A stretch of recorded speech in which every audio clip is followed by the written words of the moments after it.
मेहड़ लॻ 12 ॾींहं अॻु 11 जवाबदारनि हथां क़तल थियल मक़तूल एजाज़ नूनारीअ जा जवाबदार गिरफ़्तार न थिया। घर में कोहराम मतल मेडिकल बि जारी न थियो। सिंध नेशनल तहरीक जे चेयरमैन अशरफ नूनारी मक़तूल जे वारिसनि वटि पहुतो। SNT ऐं ऑल सिंध नूनारी वेलफेयर पारां 28 डिसंबर ते सॼी सिंध में एहतजाज करण जो ऐलान। ख़बर मूजिबि 12 ॾींहं अॻु मेहड़ भरिसां ॻोठ ठोड़ा में चन्ना बिरादरी जे बिलसर 11 जवाबदारनि हथां घर ते हमिलो करे लठियुनि सीखनि ऐं सिरोटनि सां तशद्दुद करे क़तल कयल 23 साला नौजवान एजाज़ नूनारी जे क़तल केस में मुख्य जवाबदार गिरफ़्तार न थिया ऐं नई तालके अस्पताल जे MS सर्टिफिकेट जारी कयो आहे।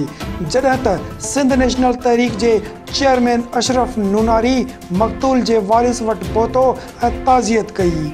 उन मौक़े ते SNT जे चेयरमैन अशरफ नूनारी मक़तूल एजाज़ नूनारी जे वारिसनि वरियाम नूनारी, अलीजान, ग़ुलाम अब्बास नूनारी सां गॾु मेहड़ प्रेस क्लब में प्रेस कॉन्फ्रेंस कंदे चयो त बेदर्दीअ सां वेशियाणो तशद्दुद करे बेगुनाह ॻोठाणे एजाज़ नूनारी जे खून सां इंसाफ़ थियणु घुरिजे।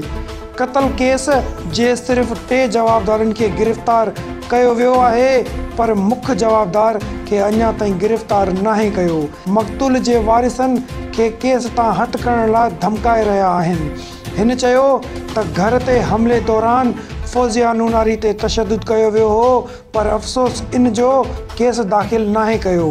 12 ॾींहं गुज़रण बावजूद MS ऐं पुलिस सर्जन मेडिकल सर्टिफिकेट जारी नाहे कयो, जंहिं मां ख़दशो आहे त बाअसर जवाबदार ऐं पुलिस मिली भगत करे केस लोड़णु चाहिनि था।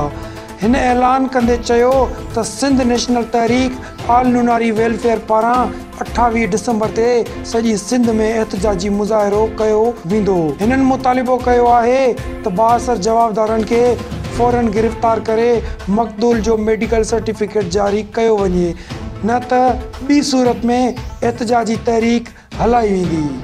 अब्दुल वहीद महेसर, सोच TV, मेहड़।